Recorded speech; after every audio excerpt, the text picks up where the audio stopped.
So hello everyone, my name is Meg. We're gonna get started. These are our learning objectives for today. We're gonna start by talking about kind of that regular substantive interaction, go into having teacher presence available in the classroom, and we'll go into Canvas and see some examples. And you're just gonna take my word for it because I'm sitting at the head of the table. So kind of curious, what kind of impression does that make when you start your class like that, like I just did? How I just kind of went, okay, my name is Meg. I'm starting this because I sit at the front of the table. Here's what I'm learning today. I like it. I like when you have a meeting and say, this is what we're going to do, and you go through, and then at the end you say, this is what we did. I like that. Okay. I thought it was funny when you said we're gonna listen to you side of the table, but not always maybe the most credible source. True. But I know who you are, so I know you're credible. You're credible, so. Yes. And so I'm kind of curious, where do you guys get your credibility if someone doesn't say why they're credible? Like, I didn't say what my position is. I didn't say what my background was. How is that established? How do your students know who you are?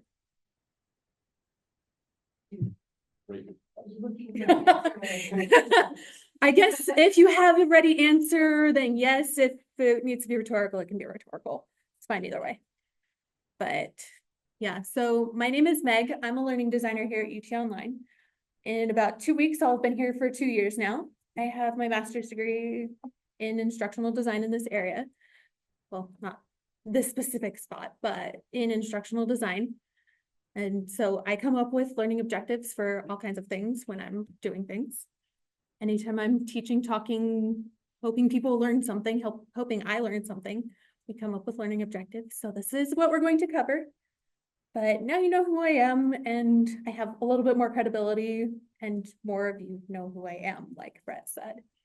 Polly in the chat also mentioned that you portray credibility by your presence, your tone of voice, how you portray yourself. And that's one of those things where when you create like an introductory video to your course and you put it either on the homepage or in your getting started module or module 1, that's something that you can portray more through your tone of voice than you really can through just starting out. Just throwing your students into the deep end and saying, here's what we're covering, go start on your assignments. Okay, so this is where we were going to talk about that. Please share. Yes. Okay, so regular and substantive feedback. I'm not seeing your screen. Burl has a comment. Okay. I think a lot of the credibility and everything else comes from the course design itself. Huck helped me develop mine, and the feedback I get from the students is just amazing. They say it's all organized, and once they feel like it's organized and they can work with it, then it gives you credibility and it helps them to be more successful. But if you get a really good designer like Huck was, it just makes all the difference in the world from what the course would be to the potential that it has currently. And that, yeah, we'll ask for more of those later, but that is a perfect example of one way that you can add credibility to your course is by having good organization. But you can have a very good course without having that, and you can have a very bad course while you have good organization. So that's kind of one of the things that we'll look at when we get into Canvas. They all look pretty, but they're not all great in terms of content. Okay, so this is the regular and substantive feedback is federally mandated. You do have to have regular interactions with your students. These were just a couple of the main ways that I've seen professors interact with their students. But you do have to interact, otherwise it's not really an online course, it's more of a correspondence course, and that causes issues with federal regulations. So best not to just neglect your students. 2 clicks to get to the next one. But then we have teacher presence. This is where we want to focus our day today. We want to talk about you bringing yourself, your voice into this course and making it so that you can have better experiences with your students and making it so that your students understand that you do have that credibility, understand that they can come talk to you, that you are a person and that you are personable. So I have a whole list of ways that you can incorporate and engage your students more in this, in your Canvas courses, really. So I'm kind of curious, are there any things on this list that surprise you? Are there any things that you'd add?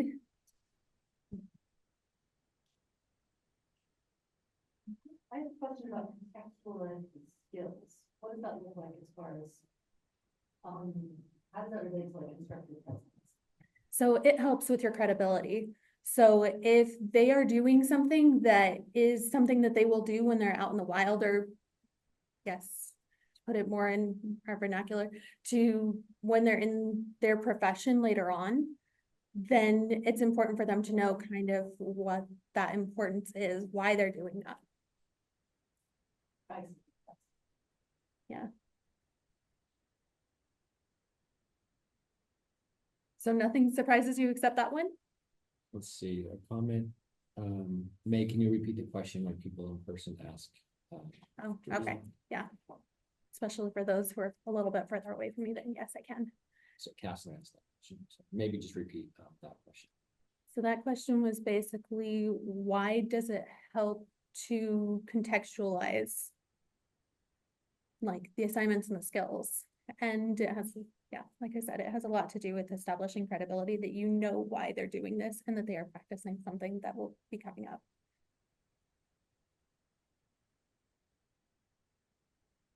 Are you gonna talk about instructor videos or, because sometimes when we think of instructor videos, we think they have to be 45-minute lecture videos. Or...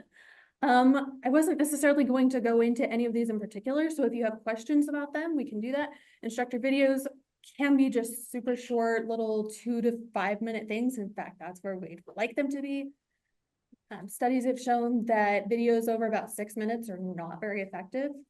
So keeping those short to the point and probably more regular than not would be helpful. And it lets your students get to know you more too. I've never engaged in discussion boards, and I know there are different like views on whether teachers should engage in discussions or just leave that as a place for the students to engage and then maybe engage in the comments or something. So I'd be curious to hear from anyone about whether you do participate in the discussion boards with your students. If you could repeat that. So the question was basically that there is some discussion about whether teachers should participate in the discussion boards.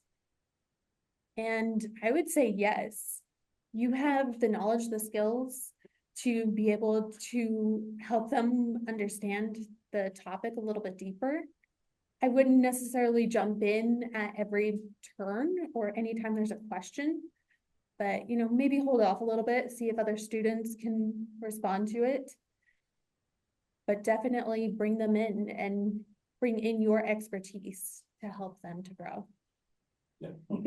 And I have limited experience, but in my experience with that, I think sometimes it's how you set up the discussion board about the expectations. And so, like, I've struggled with that too, because, like, I'll have them do a speech.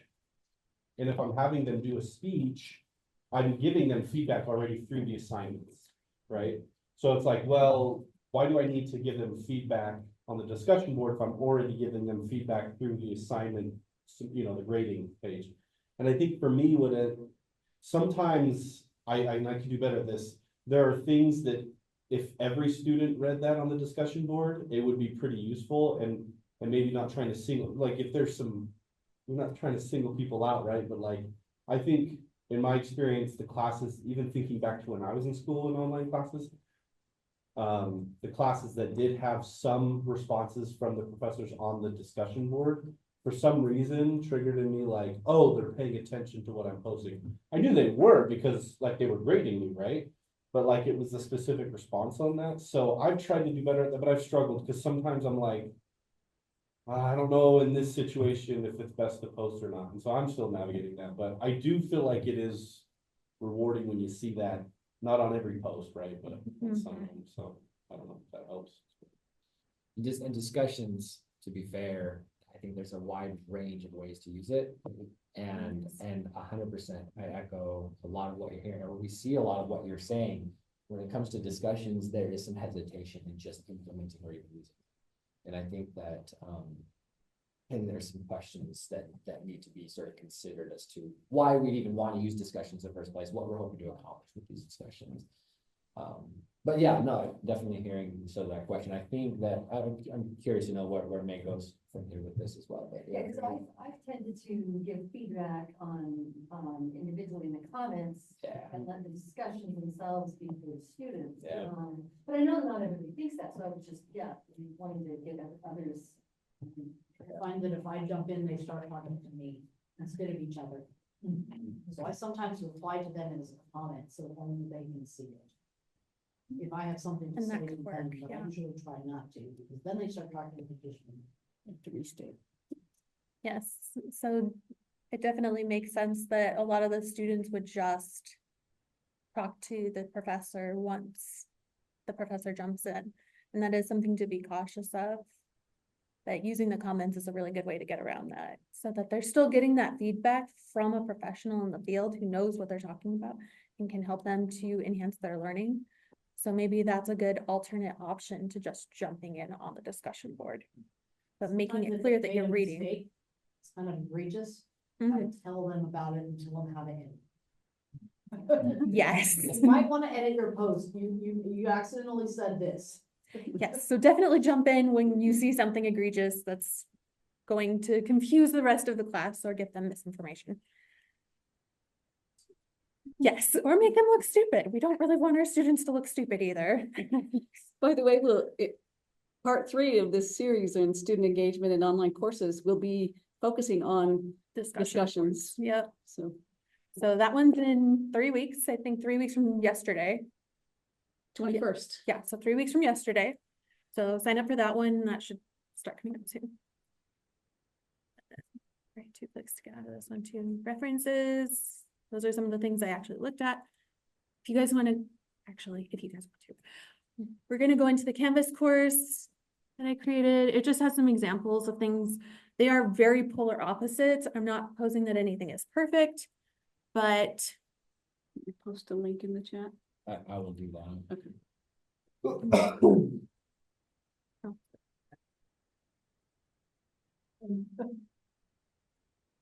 Okay. Actually, Meg, since it's your presentation. Hmm. If you could copy and paste the link to that, so I can put it into the chat. I don't know how easy that would be to do. I can probably do it. That would be easy. And for those of you who are joining remotely, we're just gonna copy and paste that link. This one right here. Whoops. Or you can just go to the top of the Canvas page. Yeah, And Meg, if you don't mind my sharing, you're not in your normal office environment where you have the big screen to help with vision challenges. So where's our Zoom chat? Don't know. I didn't know, but Oh, there you are.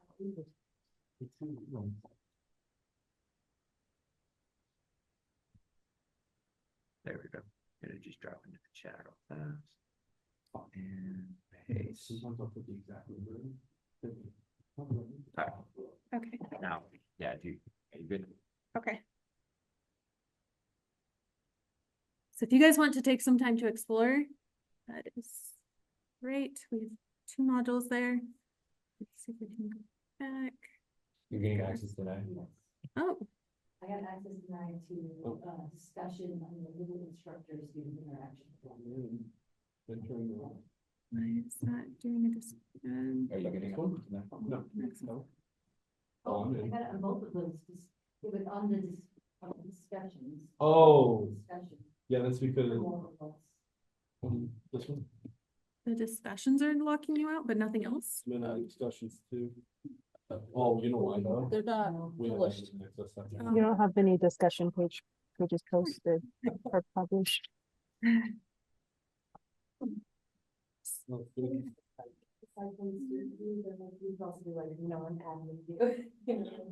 Yes.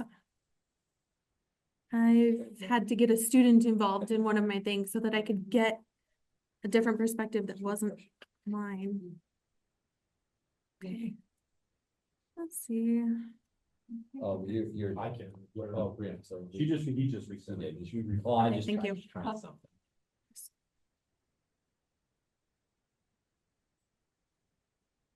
Right now I'm seeing your email.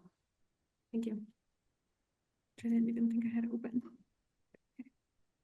Just Oh, you. stay here.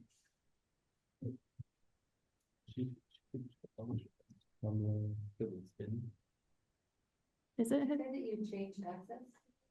I thought I did. It should have been public. I published the course and I thought I published all of the pages.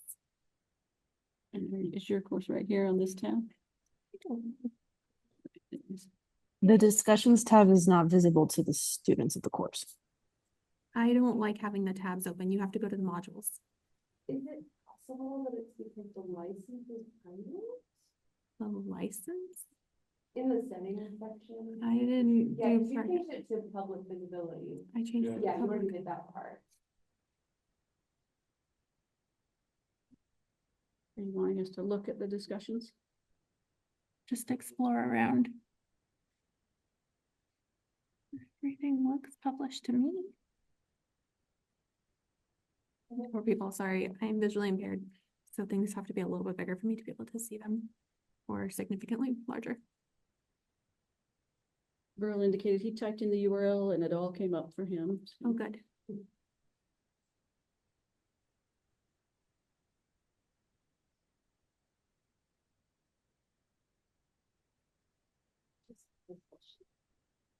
Everything else is visible.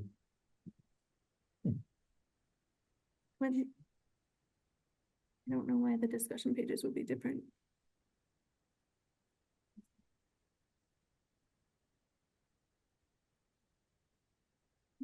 Still, it's published. Okay.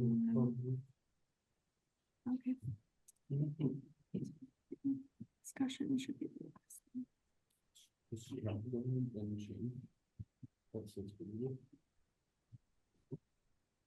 the last one.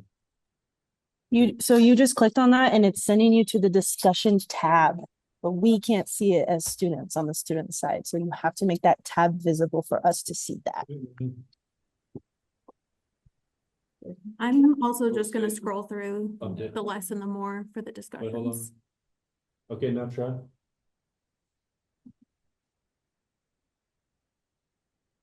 Refresh. Okay. Oh. I see.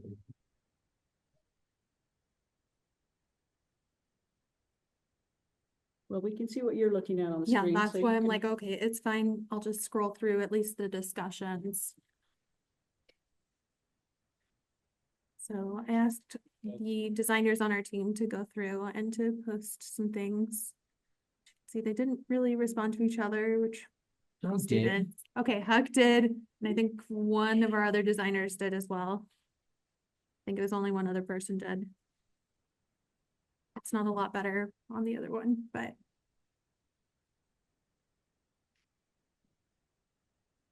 But there's no real, let's see, get up to the top. There's no real sense of purpose. We do have a learning objective here.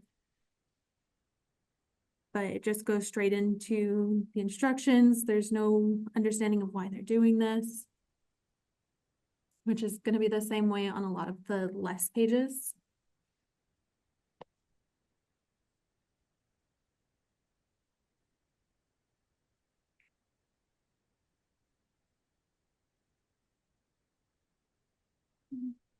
Right over here, we've got a little bit more of. Should have a little bit more of a purpose as to why we're doing this. That will help them to understand. You have the same learning objective, and then we go into here. And I went in and replied to all of these, actually. Some of them I asked questions that, you know, maybe helped them to deepen their learning. I don't know if Huck would agree because he's the only one who responded to me. But some of them, I just told them that I liked how they highlighted a certain aspect that they didn't write in their summary. But like one person mentioned that there was a step of evaluation that was not mentioned later on, but that was a key component to this activity. Things that I was hoping that they would learn from it.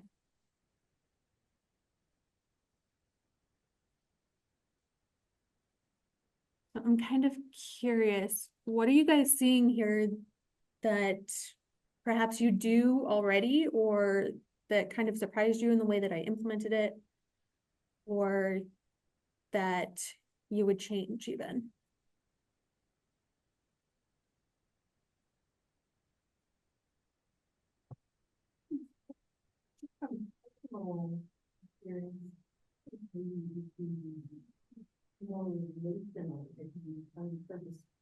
Said you rather than the student and they. Mm-hmm. And typically that's something I do. I will admit, I used AI for most of this. I read through all of it, but I did not correct all of the little things like that that I would normally And I change. noticed the AI does that a lot, because I use it sometimes, and I have to go back in and personalize it. Mm-hmm. And I did some of that when I thought it was a bigger deal, but for things like students to you, I definitely should have. And that's a good one to do. But I like the purpose statement, I like how that kind of introduces. My one question is, Okay. do you think students are reading the purpose statements? Do I think students read the purpose statements? If they're short and concise, I think they're more likely to be read. I don't know how many students read them if they're too much longer than even what was on that more page. If it's too long, I doubt you're gonna get more than maybe 2 students in a good sized class that will read it. If it's short, my guess would be probably closer to 50 to 75%. I don't know, what would you say, Huck? I don't know about numbers, but I can certainly say that I've had these conversations, in fact, just yesterday with the professor. Suggestion, here's a placeholder text with a purpose statement. I want you to give some context as to why students are going to be doing this assignment. And his response was exactly that. Well, I mean, are they going to even read it? What if I just jumped right to the assignment? I don't want to like clutter it up or even like provide more cognitive load on this. And it was a really good conversation. We landed in something like a hybrid approach. Like, yeah, I think there's going to be some students who are going to be like, well, you're the professor, I'm the student. I'm going to just do it anyway, right? Because you tell me to. And then there's going to be students who are like, could do this, or I have a choice to go do something else with my life instead right now. And like, if I don't know why I'm supposed to do this, I may be less inclined or less motivated. And I can say that there's experiences on both ends. And so that's what I think, as Meg said, I think that if there's context there, I do not think it will distract or harm the learning environment. It would add to it, and it would for some students, maybe not all students, but perhaps enough that you say, hey, if we have a question about this assignment later, I can point to this sort of personalized message to you saying like, hey, I promise this is going to be worth your time. Mm-hmm. This is going to be valuable. And here's why, because in your life, you do this, or in your future lives that you probably don't have the gift of foresight to fully comprehend yet, you will likely need to have this, this, and this. So I promise it's worth your time. I'm basically trying to like put a guarantee on this. Like, I guarantee this is worth your time. Yep. How often do we pay attention to those guarantees? If it matters to us, maybe, I don't know. But it's a valid and excellent question. I don't have a great answer to it, but I love that question. I know it's an unanswerable question, so I apologize. I will say there's one memory that sticks in my head. I was taking AP Euro in high school, and we were taking the AP exam at the end of the year. And I kind of looked back and went, if I had done that assignment, I would have had the answer to this question. Mm-hmm. So knowing that, okay, this is preparing you for this would have been very helpful to me. And something as short as this assignment will prepare you for this assignment in multiple 6, or this assignment will prepare you for this situation that will come when you're in your career. It doesn't have to be long, just something to help it make sense and to know why they're doing it, that there is a purpose for it. Whether or not they choose to read it, hard to say. Yeah, so this is kind of the question and answer period. I think we've got maybe 4 to 5 more minutes. Yeah, that's fine. Kastner, my apologies, just said, just so you know, put the purpose statement at the bottom instead of the top. Then students who want to get to it or read it can, and the others will get important information up front. Interesting. Kastner, curious to know if you have more experience with our thoughts on that. You speak up and share kind of your approach there if you. Yeah, I think I at the end of the day, like, if we understand kind of like students aren't likely going to read every single word, then we kind of hierarchically place the most important prominent information at the top. And then I kind of call it more of a like just a statement at the bottom. Purpose statement is a great word for it, or I kind of say like objective statement, or the why at the bottom. Why are we even doing this? And then I don't know. I haven't really gotten feedback if students care or not that it's there. But I do think that the students who don't want to read everything and they get tired of reading the purpose statement and then they miss key instructions when it's flip-flopped and the purpose statement is first. I tend to see a lot of students miss a lot more of the assignment part of it, and they just miss because they don't read it all. So I've kind of flopped it and put the instructions first and the reason why we're doing it at the bottom. An interesting idea. I'd be curious to know what the students think of that. I wish there was a way to find out. So questions other than those ones? Let's see. What are some other ways to have more substantive interaction with your students as an instructor? I know, we can provide video lectures and weekly announcements with just due dates and auto-graded quizzes and automatically graded assignments without any feedback. But what would you say is that more substantive feedback that is required for an online course? Okay, wait. I think I got lost somewhere in the auto-graded, because that means that there's no feedback. It means that the teacher doesn't even have to look at it. Well, auto-graded quizzes can include automatic feedback as well, which would be yeah. Something that the teacher generates, but it's not personalized. Yeah, so what would you consider more substantive? Obviously graded assignments with feedback personalized to that student's assignment submission. And yeah. That's the kind of question I don't really like to answer broadly. I would look at your learning objectives, see what your goal is, what depth you want them to understand that kind of concept at. Start looking at, if you're asking an identify question, maybe it can be a multiple choice question where they're just identifying whether it's the definition or concepts that are related. But if it's something a little bit higher, maybe it needs to be changed to something else that isn't so easily auto-graded, that would require you to go in and read or watch or whatever the case may be for that type of assignment. Yeah, I would look at it and try to customize it for your learning objectives. So broadly speaking, I can't really give a specific answer like that. well, I was just thinking that I know the guidelines from the Department of Education talk about how to make instructor interaction more substantive by having specific feedback and on assignments and assessments and even weekly announcements that not only provide due dates, but maybe explain the upcoming content, or maybe explain here are some problems from last week and clarify those things. So yep, the more personalized you can make it to your students, to your class, the better. So maybe changing up the module overview to include some of those things, or sending out an announcement saying, okay, I saw a lot of this kind of error. Let's talk about it. Let's build on that a little bit more. I would definitely recommend.